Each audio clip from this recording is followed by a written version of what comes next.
이 집사는 만 30부터 주게 되어 있습니다. 그래서 교회 봉사 참 열심히 하시는 청년들이 있는데 나이가 아직 안 돼가지고 집사를 못 주는, 금년에도 그런 분들이 몇 분 있어요. 좀 줄만한데 좀 뛰어넘으면 안 될까 하면서도 법이 정했으니까 못 넘어가고 있어요. 부살렐은 몇 살일까요? 미드라시에 그 유대인 랍비들이 하는 이야기입니다. 이때 부살렐이 하나님의 지명에서 불렀을 때 부살렐의 나이가 13살이었대요. 초등학교 6학년 아이입니다. 더 기가 막힌 이야기는 그 13살짜리 부살렐을 성막 제작의 책임자로 세우셨어요. 그리고 부책임자를 하나 붙이셨는데 이게 누구냐 하면 오홀리압이에요. 성경 이름에 순서가 있고요. 오홀리압을 부살렐한테 붙여놓았다고 얘기합니다. 수종들게 한 거예요. 근데 오홀리압은 장막의 아버지라는 뜻입니다. 그러니까 그 집안은 작은 집안이지만 이스라엘 땅 안에 텐트 만들려면 그 집 가서 만들어 놓은 게 제일 A급 텐트를 만들어 올 수 있는 장막 제조의 달인 집안이에요. 장막 만들 때는 그 집안만큼 잘 만드는 사람은 없어요. 근데 그 사람이 성막 제조의 책임자가 아니고 뭐라고요? 부책임자예요. 책임자는 누구요? 13살짜리 부살렐이라고 하는 아이입니다. 한번 생각해 보십시오. 오홀리압, 장막 제조의 달인, 성막 만드는 것, 장막 만드는 것, 텐트 치는 데 있어서는 누구보다 뛰어난 감각을 가진 사람이 하나님의 교회를 모시는 성막을 만들게 됐어요. 근데 내가 책임자가 아니고 부책임자가 되었을 때 어떤 마음이 들었을까요? 텐트 치는데, 텐트 만드는 데는 도 같은 사람입니다. 집안 대대로 하던 사람이에요. 그런데 부책임자랍니다. 우리 인사정책이 이렇게 나가면 어떻게 될까요? 불편해하시는 분들 많아요. 내가 권사임직 먼저 했는데, 내가 집사임직 먼저 했는데 저 사람이 부고 나는 그 사람이 주고 내가 부야? 그래가지고 그거 싫어하시는 분들이 있어요. 그래도 그냥 하건 못하건 연배가 있으니까 그 사람 먼저 세워주고 그 다음에 천천히 올라가게 바꿔놓지 하고 하는 인사정책도 있습니다. 근데 하나님의 인사는 어떻다고요? 하나님은 그렇게 인사하지를 않으셨습니다. 왜 그랬을까요? 오홀리압을 무시하는 하나님의 이야기일까요? 그렇지 않습니다. 하나님이 일꾼을 세우고 사용하시는 것은 세상의 방법을 사용하지 않으셨다라고 하는 거예요. 하나님이 재능을 주신 것은 자랑하고 참견하고 지시하기 위해서 세우신 것이 아니더라라고 하는 거예요. 13살짜리 부살렐이 책임자가 됩니다. 그리고 부책임자는 장막의 달인 오홀리압입니다. 그리고 그 주변에 장막 제조에 일가견 있는 사람들이 많이 모여들었습니다. 그럼 책임자인 부살렐 씨는 뭐라고 이야기해야 될까요? 그 모여든 사람들한테. 오홀리압은 장막의 달인인데 부자 달고 거기서 어떻게 처신해야 될까요? 성경은 이 답을 적어놓고 있습니다. 상상이 아니라 성경에 답을 적어놓고 있어요. 부살렐이 되었건 오홀리압이 되었건 하나님의 음성을 듣고 순종하는 것부터 시작하도록 이야기가 쓰여져 있습니다. 그들의 지혜를 발휘하는 것이 아니라 하나님의 음성을 듣고 그것을 옮기는 거예요. 그것이 지혜와 명철을 받고 그들이 일했다라고 하는 말의 뜻입니다. 그것이 하나님의 일하십니다. 재능을 주시는 것은, 지혜와 명철을 주시는 것은 그것으로 다른 사람을 누르고 위에 올라서라는 것이 아니라 잘 듣고 순종하라는 거예요. 내 방식으로, 내 방법으로 하나님을 기쁘시게 하려는 것이다? 아닙니다. 내 방법으로 하는 것이 아니라 하나님에 대한 믿음과 그분에 대한 순종만이 하나님을 기쁘시게 할 수 있습니다. 거꾸로 보십시오. 부살렐 13살짜리가 책임자가 됐습니다. 어떤 책임자요? 초등부 회장이 된 것이 아니고 초등부 6학년 학생이 전 이스라엘의 성막 짓는 일에 국가적인 책임자가 된 거예요. 그럼 그 아이의 입에서, 부살렐에서 어떤 말이 나올까요? 하나님, 그래도 연배가 있고 이 어르신이 있는데 장막 제조하는데 달인이 내 옆에 계시는데 이분을 세워주셔야지요. 나같이 못나고 재주도 없는 사람 어떻게 세우십니까? 이건 겸양이 아니지요. 실제잖아요. 정말 그 아이가 뭘 하겠습니까? 근데 하나님이 이 아이를 쓰십니다. 왜요? 그 아이가 능력이 있어서가 아니라 할 수 있는 능력을 주시는 분이 하나님이시기 때문에 그래요. 감당할 수 있는 힘을 주시는 분이 하나님이시기 때문에 그렇습니다. 지혜와 명철은 내게 속한 것이 아니라 이것은 하나님께 속한 것임을 인정하는 거예요. 하나님, 나는 아직 어립니다. 나는 아직 가지고 있는 것이 없습니다. 그런데 이 지혜와 명철의 근원이 하나님이시기 때문에 매일 이 아이는 가서 물어볼 거예요. 하나님, 어찌해야 합니까? 부족한 것을 알기 때문에, 약한 것을 알기 때문에 가서 물어볼 수밖에 없어요. 들을 수밖에 없어요. 부책임자이지만 달인이기에 그에게 가서 여쭤볼 수밖에 없어요. 장막을 어떻게 만들어야 됩니까? 이 천은 어디서 구해야 됩니까? 바느질은 누가 해야 됩니까? 듣고 묻고 경험해보고 그 책임들어서 이야기하기 위해서는 끊임없이 순종하는 자세. 순종이 뭐라고요? 일 열심히 하는 게 순종이 아닙니다. 일 열심히 하고 많이 하는 게 순종이 아니에요. 순종은 하나님의 음성에 귀를 기울이고 그대로 행하는 것이 순종입니다. 내게 재능 주신 것이 하나님이신 것을 인정하고 그분 앞에 엎드리는 것이 순종입니다. 오늘 그 순종의 사람으로 살아가실 수 있기를 원합니다. 세 번째로, 재능은 동역자를 필요로 합니다. 브살렐과 오홀리압을 쓰시는 하나님, 그들에게 할 수 있는 능력 주시고 지혜와 명철을 주신 하나님은 그 옆에 일하는 동역자들을 붙여주셨습니다. 하나님은 그분의 탁월한 한 사람을 가지고 하나님 나라 일 하시지 않습니다. 그 옆에 사람들을 붙여주세요. 함께 어울려 일할 사람을 붙이시는 것이 하나님의 방법입니다.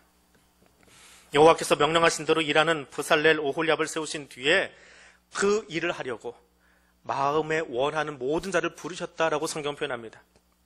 이 말은 하나님의 성막을 만드는구나, 나도 같이 좀 하고 싶다라고 마음이 고무되게 하셨다는 거예요. 마음에 자원하는, 자발적으로 하고 싶은, 흥분되어서 내가 지금 이 자리에 빠지면 안 되지, 나도 같이 섬겨야지, 나도 같이 봉사해야지, 그 마음들을 모든 이스라엘 백성들 안에 하나님이 넣어주신 거예요. 그리고 그 사람들을 이 브살렐과 오홀리압 옆에 붙여 놓으신 거예요. 브살렐과 오홀리압에게 주신 지혜와 명철이 필요합니다. 그리고 그들이 하나님의 음성을 듣기 위해서 순종하는 자세도 필요합니다. 그러나 그것만 가지고는 하나님의 나라를 세울 수 없습니다. 더불어 일하는 동역자들이 아침마다 모여서 예물을 가져오고 일하는 사람들 중에 마음이 지혜로운 사람들이 함께 동참하였다라고 성경은 8절에서 적고 있습니다. 그럼 36장에 나오는 성막 제조 이야기를 쭉 한번 읽어보십시오. 브살렐, 오홀리압 외에는 다 무명의 헌신자들입니다. 이들은 아침마다 하나님의 전으로 달려와서 헌신했습니다. 꾸물거리거나 늑장 부리거나 하지 않았습니다. 자원해서 예물을 가져왔습니다. 억지로 하거나 저 사람이 하는 만큼 나도 해야지, 격을 맞춰야지, 그렇게 봉사하거나 헌신하지 않았습니다. 자원하는 마음으로 드렸습니다. 언제까지요? 계속해서 차고 넘쳐서 모세가 그만두어라라고 할 때까지 그들이 하나님 앞에 드렸습니다. 하나님이 이 무명의 헌신자들을 사용하셨어요. 아직 가본 것은 아니지만 책에서 본 이야기입니다.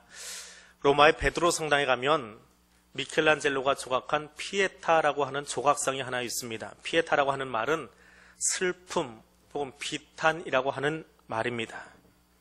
이 조각품은 어떤 내용이냐 하면 예수님이 십자가에서 죽으신 뒤에 그 시신을 끌어내려가지고 죽은 아들을 끌어안고 비탄에 잠겨있는 그 어머니, 예수의 어머니 마리아를, 예수의 몸과 마리아를 같이 조각해 놓은, 그래서 슬픈 마리아를 조각한 모습이 피에타라고 하는 거예요. 근데 이 피에타는 몇 개가 있습니다. 그런데 지금 현재 베드로 성당에 있는 피에타만 미켈란젤로 거다라고 딱 찍어서 이야기를 합니다. 왜 그럴까? 그 이야기입니다. 미켈란젤로가 조각 걸어서 요만큼 이름을 날리기 시작할 때 이야기를 합니다.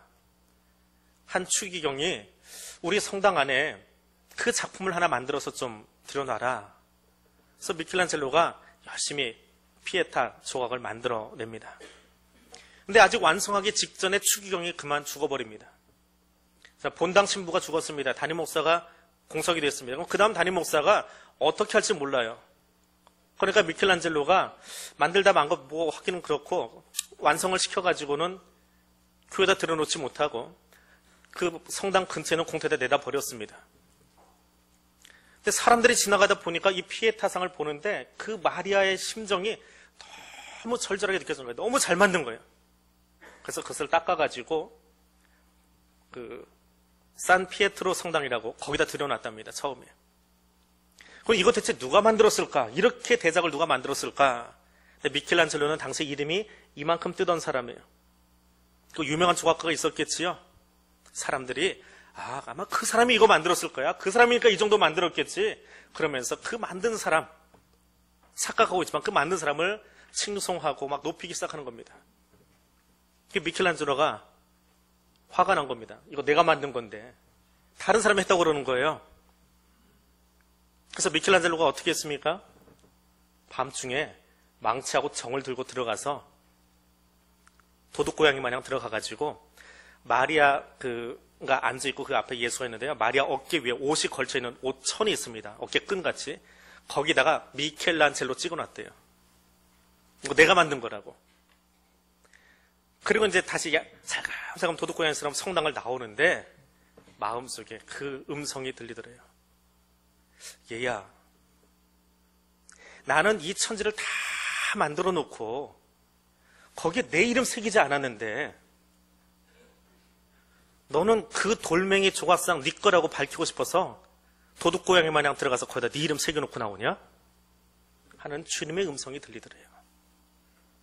미켈란젤로가 그날 얼마나 울었는지 모릅니다.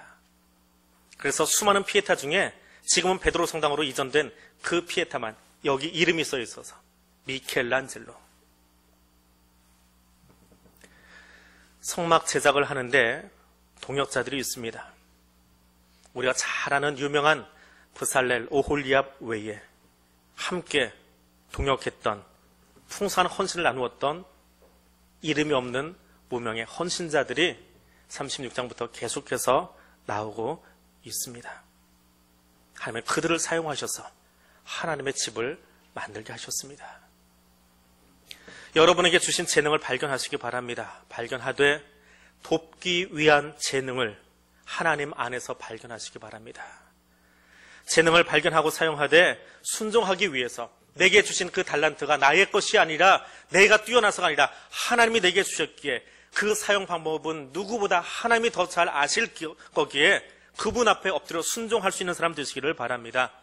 그리고 재능을 주셨는데 나 혼자 자랑하기 위해서 독불장구처럼 서기 위해서 주신 것이 아니라 동역하기 위해서 주신 것이기에 하나님의 손에 붙들려서 또 다른 무명의 헌신자들과 더불어 이 땅에 하나님의 나라를 세워갈 수 있는 주의 청지기들이 되시기를 주님의 이름으로 부탁드립니다. 기도하겠습니다. 하늘에 계신 하나님 아버지, 티끌에 불과한 우리를 부르셔서 하나님의 자녀로 하나님의 백성으로 삼으시고 하나님을 향하여 아바 아버지라 부르게 하심을 감사드립니다. 우리에게 각양의 은사와 재능을 부여하시되 하나님의 말씀에 순종하며 서로를 향하여 돕는 자로 세워지며 함께 동역하도록 성령 안에서 우리를 불러주신 주님, 내게 재능을 주신 하나님의 뜻 안에서 우리 교회와 성도들이 이 땅에 주의 몸된 교회들이 하나님을 기쁘시게 하는 일에 쓰임받기를 원합니다. 이 일에 내가 쓰이기를 원합니다. 이 일에 우리 교회가 쓰이기를 원합니다. 성령 하나님 이끌어 주옵소서. 예수님 이름으로 기도드립니다. 아멘.